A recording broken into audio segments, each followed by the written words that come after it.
मति बंछे तिल तिल धन को, अन मांगे आगे आवे गो, जो पल लागे पल को। स्वामी जी महाराज कह रहे कि मति बंछे रे तिल तिल धन को। क्यों सोच रहा है? कोई सोचता है मुझे दुख मिले, बलात् भोगना पड़ता है, क्योंकि प्रारब्ध है अशुभ कर्मों का। उस शुभ कर्मों का जब फल आएगा तो सुख सुविधा उन्नति इसका सब विधान बन जाएगा। आप तो ये बहुत बढ़िया होगा अगर ऐसा मान ले, जैसे दूसरी बात कही, यथा लाभ संतोष सदा काहुषो कछ न चाहूंगा, प्रभु से भी कुछ नहीं चाहूंगा। आप जैसे विधान से रखोगे मैं वैसे रखूंगा अपने जीवन को, अपने मन को, अपनी इंद्रियों को। बस आपका स्मरण न छूटे, आपका भजन न छूटे। तो आप समझो नाम जब चल रहा है, भगवत स्मरण चल रहा है, तो ये सांसारिक लौकिक भोगों की तो बात जाने दो, अनंत महिमाशाली भगवान को अधीन कर सकता है जो, फिर रिद्धियां सिद्धियां लोक लोकांतर के सुखों की तो बात जाने दो। सुमिर पवन सुत पावन नामू, अपने बस कर राखे रामू, वही नाम है, वही नाम है, कोई दूसरा नाम नहीं। जो बड़े बड़े सिद्ध महापुरुष नाम के आनंद में डूबे वही नाम है। बस हम नाम को पकड़ ले, पक्का विश्वास कर लीजिए। अगर जिह्वा से नाम चल रहा है और हृदय में एक बात है कि भरोसा मुझे भगवान का है, तो निश्चिंत हो जाओ, लोक परलोक के हर सुख तुम्हारे चरणों में आएंगे, पक्का समझ लीजिए। जैसे संत महात्माओं को लोग कहते हैं ना, कितना वैभव कितना ऐसा कैसे, तो ये छल कपट से नहीं होता है। जब उन्होंने चित्त को भगवान में जोड़ दिया तो दुनिया का वैभव उनके चरणों में लुटने लगा। अगर दुनिया का मालिक अधीन हो जाता है तो मायाकृत वस्तुओं की क्या बात है। तो अगर विवेक काम कर जाए तो दूसरी बात बहुत जोर की है, जैसे प्रभु रखे वैसे रह जाओ और नाम जप कर लो तो होगा क्या, बहुत अच्छे से प्रभु रखते हैं। अब उनके भरोसे हो जाए ना तो सब बात, नहीं तो शरीर में कहीं पीड़ा हो तो सब ज्ञान विज्ञान भूल जाएगा। भी अभी सोचना आ जाए कि आपकी किडनी फेल हो रही है तो प्रश्न भूल जाएगा, उत्तर भूल जाएगा, नहीं भूल जाएगा। हाँ, तो ये भगवत आश्रय, ये हम कह रहे हैं कि जो दूसरी बात कही उस पे अगर स्थित हो जाओ तो बहुत जोर की बात। जहां इस शरीर के उदर पोषण के लिए जाते थे, मिला तो पाया, नहीं तो यहां भूखे भी रहे। वहां कई 100 साधक का रोज सुबह और शाम भोग बनता है। श्री जी भोग पाते हो, साधक साधक कह पाते हैं, कई 100 की संख्या में। और किसी से ऐसे नहीं प्रभु, यहाँ कोई आपको संकेत भी नहीं कर सकता। यहाँ का सख्त शासन है कि ऐसा नहीं कर सकता कि भाई 4-5 साधु की सेवा होती है आपको, नहीं, कहीं आवाज नहीं, कहीं दान पेटी नहीं, कहीं किसी भी तरह का ड्रामेबाजी नहीं कि यहाँ पर्चा भरो, यहाँ ये करो, यहाँ कुछ नहीं है। और इतने अच्छे से श्री जी चला रहे हैं, किसी से कहना नहीं, कोई किसी से फीस नहीं, बिजली सब कार्य, कितने कार्य, सब हजारों लोग बैठ के सुनते हैं, तो साउंड सर्विस क्या क्या सब, सबकी व्यवस्था समय पे है। बस उतना है कि खा लो पी लो आनंद से रह लो बस। हाँ, साईं उतना दीजिए, जामे कुटुंब सब आए और मैं भी भूखा ला रहा हूं, साधु लोग, बस वैसे ही चला है। जहां जिस समय जो आवश्यकता होती है वो उतना ही प्रभु भेज देते, वैसी व्यवस्था प्रभु चल जाती है। तो हमें लगता है अगर प्रभु के भरोसे रहे, अपने उदाहरण से समझ में आता है, प्रभु के भरोसे रहे तो सबका निर्वाह वो करते हैं, सबका निर्वाह करते हैं। बिल्कुल वो ऐसे अनंत माताओं जैसा प्यार, बस हम समर्पित हो जाएं। देखो आज भी भगवान का प्यार आपके ऊपर है, पर अहम होने के कारण मैं करता हूं, मैंने किया, मैं ऐसा कर सकता हूं, तो ये पर्दा है, इसलिए तुम उनको झांक भी नहीं सकते। और अगर ये अहम समर्पित हो जाए तो आप ऐसे देखोगे कि हर समय प्रभु हैं, वही करवा रहे, हर व्यवस्था, हर सोच, हर क्रिया बहुत आनंदमय हो जाएगी। वो जैसे अर्जुन की घोड़ों की बागडोर पकड़ ली ना, ऐसे मन और इंद्रियों की बागडोर पकड़ लेंगे प्रभु, शरणागत हो जाए, हृदय से हो जाए। और देखो एक दिन यहां से चलना है, यहाँ का जितना वैभव है ये शरीर भी यही छूट जाना है। अगर भजन ना हुआ, भगवान का चिंतन ना हुआ तो साथ जाएगा क्या। इसलिए बड़े भाग्यशाली है, जैसी परिस्थिति उसको सह लो और राधा राधा राधा राधा राधा भगवान नाम जप करते हुए जीवन व्यतीत करो तो भगवान की प्राप्ति हो जाएगी, ये पक्का समझ लो। और अगर चाह करोगे धन की तो मिल जाएगा।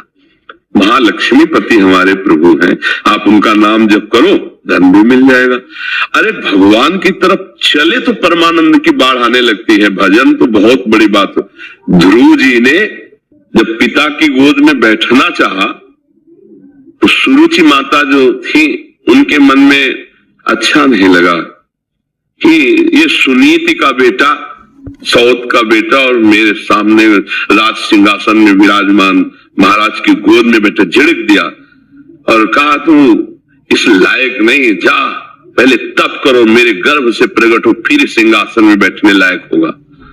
माता सुनीति से रोकर बोली। माता ने कहा बेटा ठीक ही कहा है, क्योंकि महाराज मुझे इस समय दासी भी नहीं मानते, पत्नी की तो बात क्या, क्योंकि सुरुचि में आसक्त थे।